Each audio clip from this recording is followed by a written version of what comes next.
Luca Bassani acompanha de perto esse cortejo do caixão do Papa Francisco que segue para a Basílica de Santa Maria Maggiore. Pois não, Luca? Pois é, Nonato, estamos aqui agora com os sinos do Vaticano tocando sem parar, exatamente em homenagem ao Papa Francisco, a sua vida. Não sei se me veem com imagens, mas falo diretamente aqui do Braccio di Carlo Magno, essa região muito bonita que atrás a Basílica de São Pedro. E exatamente aqui, toda a multidão agora se dirigindo para outras partes de Roma, onde poderão acompanhar o cortejo, aqueles que forem rápidos, e tantos outros irem a partir de hoje à noite à Basílica de Santa Maria Maggiore para poder prestar homenagem a Francisco diretamente do seu túmulo, que com certeza será um novo centro de peregrinação na cidade de Roma, inclusive aos arredores da Basílica, uma região muito movimentada já naturalmente por ser muito próxima à estação central de trens da cidade de Roma, a estação de Termini. Ela está tendo que passar por um remanejo urbano das autoridades, porque agora o afluxo de turistas e de peregrinos fiéis será maior a partir de amanhã, quando for aberta ao público a possibilidade de visitar também o túmulo do Papa Francisco. Acredito que aqueles que nos acompanham por imagens conseguem ver, os jornalistas ficaram todos aqui nessa região muito bonita, com uma visão extremamente privilegiada da cerimônia, podendo escutar com o eco do Vaticano tudo aquilo que era cantado por esse coral belíssimo que temos aqui, e também ver os chefes de Estado. Consegui me movimentar, ver o presidente Lula e a primeira-dama Janja da Silva, também vi o presidente Donald Trump e Melania Trump, todos sentados muito próximos, e agora alguns utilizam a possibilidade para fazer conversas diplomáticas enquanto esperam para a cerimônia e também saem da cerimônia. Vamos ver se algumas dessas pequenas conversas surtirão efeitos práticos nos tantos conflitos econômicos, comerciais, a guerra comercial, como também as guerras do mundo, mais especificamente as duas que chamam mais a atenção da gente no Brasil, a guerra da Ucrânia contra a Rússia e de Israel contra o Hamas, que se desenrola na faixa de Gaza. Provavelmente os chefes de Estado vão acompanhar essa procissão aí um pouco mais lenta. A gente não sabe como que vai ser, se são carros que vão ali atrás, mas já começa, inclusive, né, esse cortejo silencioso, ou é apenas o carro que chega para conduzir o caixão? Acho que o caixão ainda não está, não é, Naitsky? Me parece que ele não... Se ele estiver, ele vai estar ali no que seria mais ou menos a caçamba do Papa Móvel. É que a gente não consegue ver, imagem, né? A gente não consegue ter a certeza aqui ainda. Mas provavelmente, pela né, Luca? forma que há a escolta em volta, tudo indica tudo que o caixão que está sim, né? assim no Papa Móvel. E, Luca, você consegue ver esse trajeto aí de onde você está, nesse lugar alto que você está? Poderia repetir a pergunta, Elisângela? Não consegui ouvir bem. Claro. Você consegue, de onde você está, ver esse cortejo assim? Nesse momento, a gente vê ali que tem um aparato de segurança. Você consegue visualizar? Acho que não, né? Saiu da sua zona ali de visão. Não consigo, porque o corpo do Papa Francisco, no seu caixão, retornou para a Basílica, fazendo um caminho pela saída traseira. Vai sair pela Via del Perugino, não vai sair pela Via della Conciliazione, que é a via principal que chega até a Praça de São Pedro. Então, este caminho foi alternativo por questões de segurança e também para possibilitar fiéis em outras partes da cidade de prestar sua última homenagem, já que aqueles nesta região mais central puderam inclusive visitar o caixão do Papa de quarta-feira até ontem.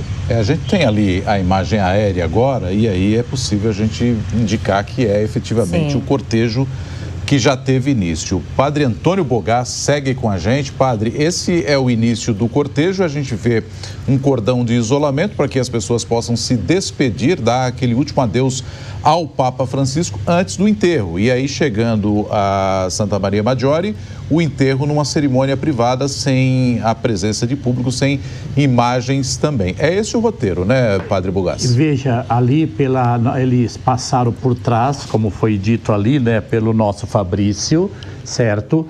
E passou por trás, onde está ladeando ali a Via Gregório VII, que vai dar naquele túnel que nós temos lá na nossa frente, certo?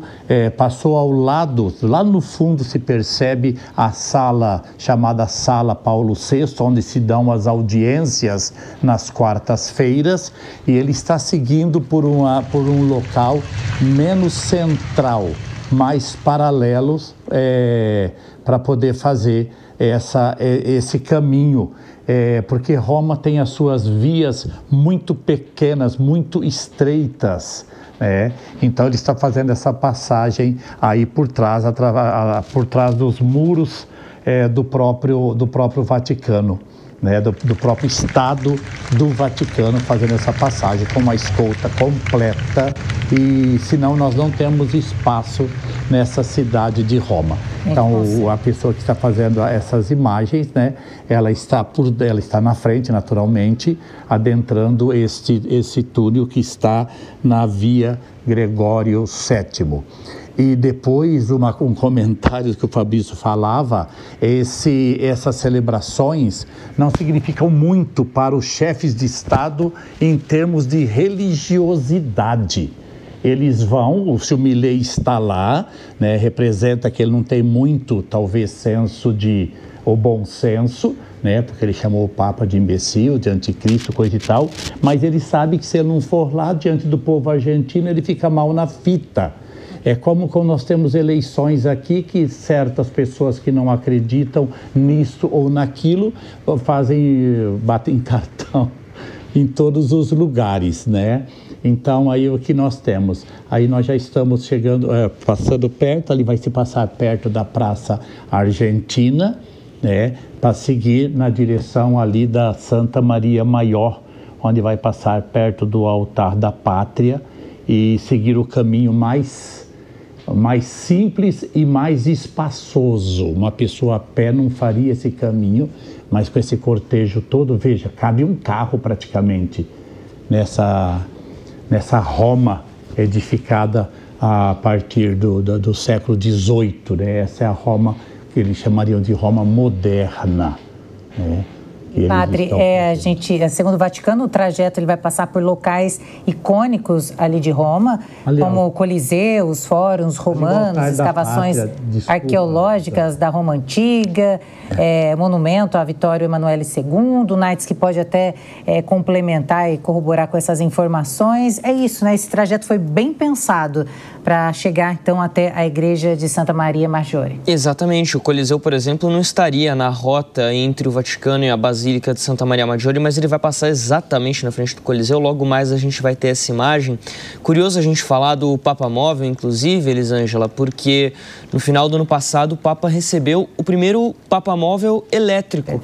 É um veículo da Mercedes-Benz que foi presenteado ao Vaticano, foi entregue ao Vaticano e se tornou o primeiro carro, o primeiro Papa Móvel elétrico da história, até corroborando com essa preocupação do Papa Francisco em relação ao meio ambiente. O Papa Francisco que optou desde o começo do seu pontificado por ter um veículo mais simples e sem blindagem, para ele estar mais próximo do povo quando ele fazia essas aparições no Papa Móvel. Isso em todos os lugares que ele passava, não apenas lá no Vaticano, apenas em Roma, mas quando ele veio ao Brasil, por exemplo, ele também optou por um veículo mais simples, tudo isso para poder estar mais próximo do povo, era um desejo dele. Até queria aproveitar, perguntar para o padre Tomás o seguinte: a gente observava o sermão do cardeal Ré falando muito sobre o legado do Papa Francisco e principalmente sobre a questão da defesa dos migrantes. E há uma certa expectativa, a gente tem ouvido falar isso muito de especialistas, que em certas ocasiões o sermão do cardeal no funeral de um papa costuma ou pode dar o tom para o que a gente vai ver decidido no conclave nas próximas semanas. Eu queria saber se o padre entende que esse sermão do cardeal Ré pode de fato dar o tom para o conclave, ou seja, para que os cardeais acabem indo em busca de um novo Papa que tenha essa mesma preocupação do Papa Francisco com os migrantes, ou foi apenas uma forma de homenagear esse pontificado que durou mais de uma década? Veja, não, você tem toda a razão na pergunta, não faça essa predisposição, está passando sobre o Trastevere, tá? O funeral. Não. Isso foi uma fotografia do que foi o atual pontificado. Ele foi assim, ele se preocupou com as minorias, defendeu os mais marginalizados, ele quis dar voz para as mulheres, para os imigrantes, isso contra muita gente, inclusive dentro da igreja. O Papa Francisco causou muita resistência dentro da igreja, né? De pessoas que até o atacaram, pseudo-católicos, eu diria, né? Porque coloca a ideologia acima de tudo. Mas tu vais estar aí, tu vais ver isso. O conclave é sempre uma incógnita. Deixe que as pessoas falem, entendeu? Tem tendências, nós temos alguns nomes que são ditos. O nome do Papa Francisco, o Bergoglio, era um pouco esperado, porque, segundo se dizem, ele tinha sido bastante aclamado no conclave que elegeu o Ratzinger, mas é uma incógnita. Isso nós vamos esperar para ver. E estar de coração aberto, entendeu? Porque o Papa não é necessariamente a minha imagem e semelhança. A gente espera que tudo isso que ele fez, a gente costuma dizer nas missas ezequiais, que quando a gente ama uma pessoa, ela morre, ela sai da nossa frente e passa para dentro de nós. Que tudo que o Papa fez esteja dentro de nós, que a gente não deixe de ser simples. Os padres, os bispos, os fiéis, não deixem de ser simples, mas continuem uma igreja do jeito que Jesus Cristo sonhou. Eu acho que eles estão subindo ali agora, talvez a República, porque eu não estou vendo os fóruns romanos ali. Aí aquela imagem aí, à direita que nós temos ali, é a Laqueta de Jesus. Não, aquela já é a igreja de Santa Maria Maior, onde está aquela expectativa da espera. A igreja de Santa Maria Maior, que fica na Via Merulana, onde ele deve chegar, as pessoas já estão esperando a sua chegada. É isso, alguns dos convidados já se dirigiram para lá e já vão esperar a chegada do cortejo, que, como a gente destacou, vai num ritmo mais lento, apesar da distância ser curta, mas exatamente para que todo mundo possa dar esse último adeus aí ao Papa, como você observa, várias pessoas ali no chão e também nas sacadas, observando a passagem do carro com o corpo do Papa Francisco. Nós temos mais um convidado aqui no Jornal da Manhã, essa edição especial dedicada a acompanhar o funeral do Papa Francisco. Nosso convidado é o padre Tiago Cosmo, que é doutor em teologia. Padre Tiago, muito obrigado por atender aqui a Jovem Pan, por aquilo que o senhor tem acompanhado nesta manhã. É um início de 9 dias de luto e uma despedida à altura do que foi o Papa Francisco, na sua avaliação, por aquilo que nós estamos acompanhando até agora. Padre, bom dia. Bom dia a todos que nos assistem, que nos acompanham. Sem sombra de dúvidas, o Papa Francisco, ele não só atraiu a atenção das pessoas da Igreja, dos membros da Igreja Católica, como também de todo mundo. Não que outros pontífices não o tenham feito, mas Francisco, pelo fato de ser um homem com uma capacidade de diálogo extraordinária, a morte dele certamente acabou tocando muito mais o coração das pessoas, inclusive daquelas que não são católicas, né? Então, esse volume de pessoas, por exemplo, a informação que chega de que a capacidade de hospedar pessoas no Vaticano já está esgotada e tudo mais. Claro, hoje a facilidade de viagem também é muito maior, mas em todo caso, esses dados corroboram essa afirmação de que realmente Francisco comoveu muita gente e, naturalmente, enquanto esteve à frente da Igreja, ajudou-nos a pensar um modelo radical de fidelidade a Jesus Cristo, que é, afinal de contas, quem serviu de inspiração para ele durante toda a vida, né?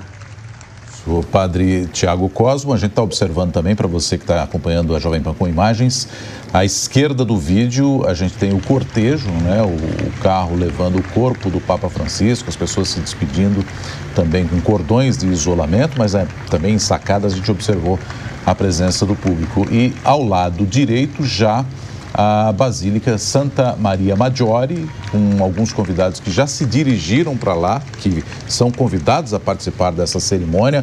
Tem alguns integrantes da guarda suíça ali, que é a guarda que protege o Vaticano.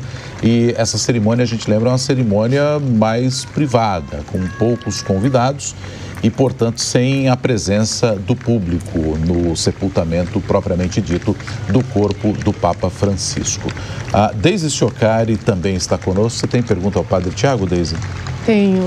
Padre, bom dia. O funeral do Papa, ele é carregado de símbolos, né? São símbolos muito antigos, rituais muito antigos, né?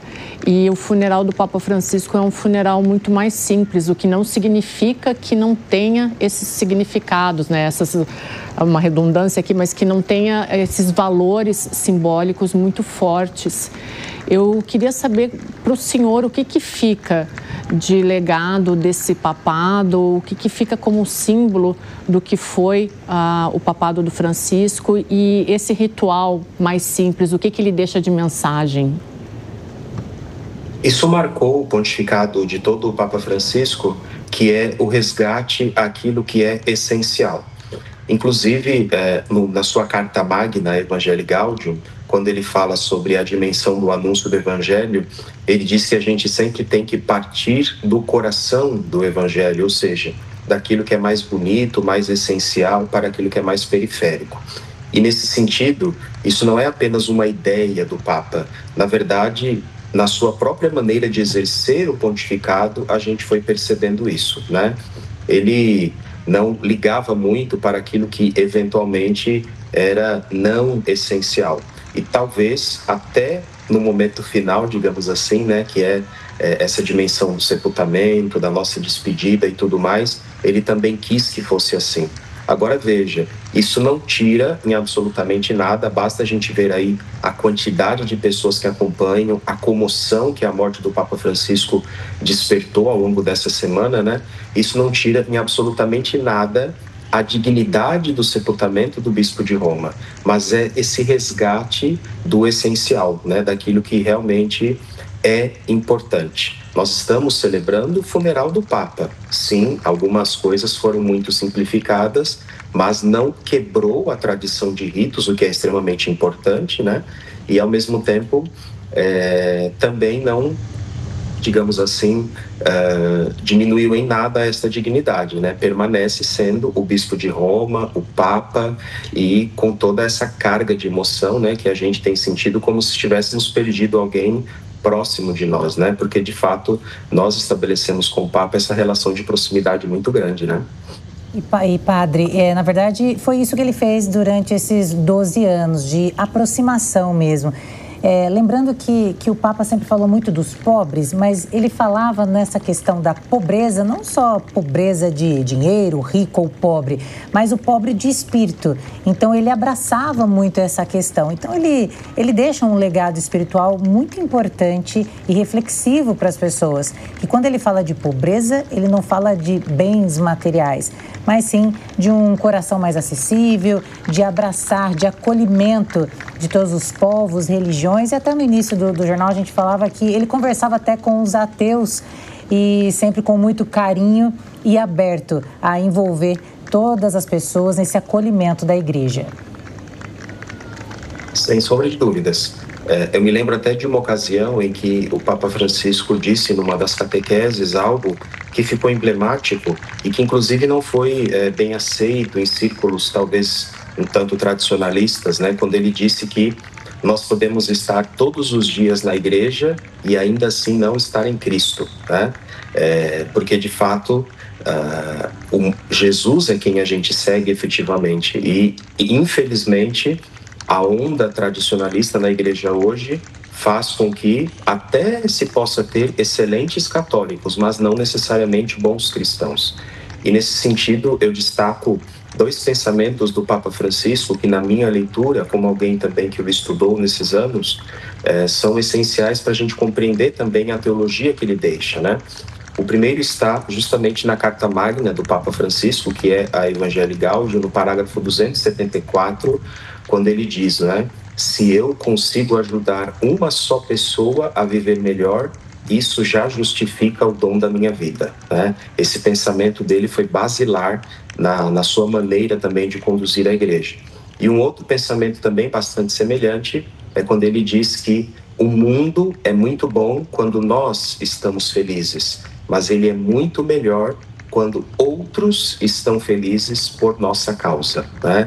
Justamente para nos recordar que somos pessoas humanas e, portanto, só nos realizamos em contato com o outro, em contato com os irmãos, né? Então, foi isso que Francisco também pretendeu realizar ao longo de todo o seu pontificado e da vida também, naturalmente. E para quem acompanha a gente por imagem, de um lado aqui da tela, vamos dizer que é do nosso lado esquerdo da tela, o cortejo, a gente vê um corredor, uma multidão de pessoas fiéis, turistas que estão ali, e toda vez que o carro, né, o Papa Móvel passa, a gente escuta os aplausos. É de arrepiar mesmo, a gente que está tão longe aqui, a gente se faz presente lá também com a presença do Luca Bassani. Do outro lado da nossa imagem, a igreja de Santa Maria Maggiore.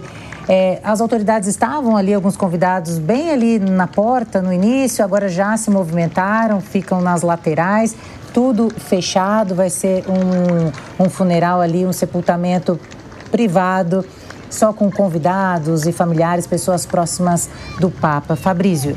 A imagem à esquerda vai abrir a qualquer momento, Elisângela. Agora a gente começa a ver aí o Papa Móvel passando em frente ao Coliseu de Roma, o histórico Coliseu de Roma. É um dos locais desse percurso do cortejo do Papa Francisco. A gente vê agora com a tela cheia. Um belo dia de sol em Roma, como o Luca falava, ali cerca de 16, 17 graus, abril, né? Chegada, primavera no hemisfério norte. Então, um dia bem bonito por lá.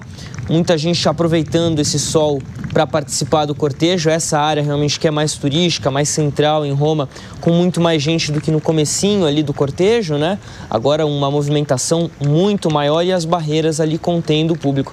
Você falava, Elisângela, até lembrei de uma história do Papa, quando ele encontra com um menino em Roma, uma criança, que o pai havia falecido e o pai não era católico. E ele pergunta: Papa, o meu pai foi para o céu? E a criança, muito emocionada, começa a chorar. E o Papa Francisco responde: o seu pai certamente está no céu, porque é muito mais difícil uma pessoa que não crê batizar os filhos do que aquele que crê batizar.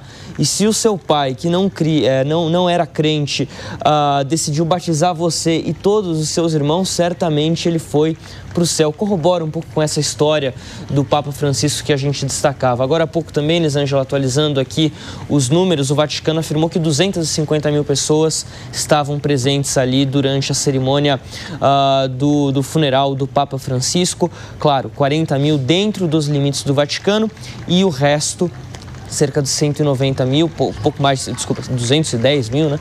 Estavam ali nas ruas ao redor do Vaticano participando dessa cerimônia. Então, os números atualizados, que são praticamente os mesmos números das pessoas que entraram na Basílica de São Pedro ao longo desses últimos 3 dias para o velório do Papa Francisco. Lembrando que esse cortejo, então, passa por locais ali icônicos.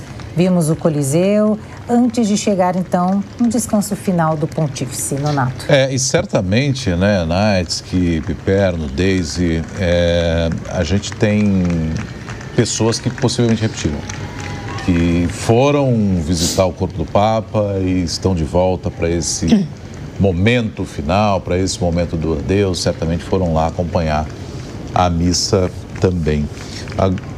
E a gente vai conversar agora também com o Vitor Viciato, que é historiador, está com a gente aqui também no Jornal da Manhã, nessa edição especial. O Vitor, essa passagem aí do caixão do Papa Francisco, levado em cortejo, como a gente já destacou aqui anteriormente, me parece que tenta, de algum modo, agraciar os cantos de Roma, porque a gente sabe que Roma é uma cidade de ruas estreitas, que tudo é muito próximo, mas o cortejo ele é um pouco alongado para que todo mundo possa dar esse adeus final. Me parece que essa é efetivamente a intenção, não, Vitor? Sim, Roma é uma cidade que tem esse pressuposto universalista, tem essa perspectiva civilizacional, muito por conta desses dois grandes temas históricos, desses grandes acontecimentos históricos que é a existência, ou foi a existência do Império Romano, mas principalmente é a universalidade da Igreja Católica. Portanto, é uma cidade que nesse caminho que vocês estão mostrando, que é o caminho que o Papa está percorrendo pela cidade, é uma consagração dessa universalidade, tanto no seu aspecto religioso, quanto também no seu aspecto urbanístico para além da própria cidade. Então, também um trajeto com uma linguagem universal.